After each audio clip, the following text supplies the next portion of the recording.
చంద్రబాబు మాటల్ని ప్రజలెవరూ నమ్మరని YCP MLA Kodali Nani చెప్పుకొచ్చారు. గుడివాడ సభలో చంద్రబాబు పచ్చి అబద్ధాలు చెప్పారని, గతంలో ఎన్టీఆర్ను గంజాయి ముక్కగా ప్రచారం చేశారని అన్నారు. తనకు బూతుల కోటలో ఎమ్మెల్యే వస్తే కోటలో చంద్రబాబుకు వచ్చిందా అని ప్రశ్నించారు.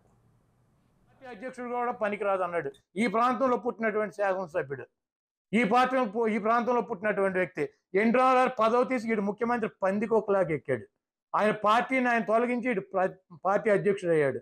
ఆయన్ని టై చెప్పాడు, గంజాయి తెలుగుదేశం పార్టీలో గంజాయి ఇవ్వను ఎన్టీఆర్ అని చెప్పి. ఆయన ముఖ్యమంత్రి పదవి ఎందుకు తొలగించావు చెప్పు. ఆయన మంచివాడైతే ఎందుకు తొలగించావు?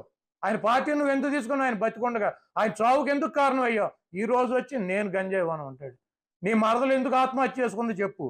ఆడాడు విజయ్ ఆత్మహత్య చేసుకున్నాడు, మావాడు నా గురించి అన్నాడు. నీ మరదలు ఎందుకు ఆత్మహత్య చేసుకుందో చెప్పు. నువ్వు నీ దగ్గర ఇంత డబ్బు ఉంది, ఆర్థిక ఇబ్బందులతో ఎందుకు ఆత్మహత్య చేసుకుందో నువ్వు సమాధానం చెప్పు.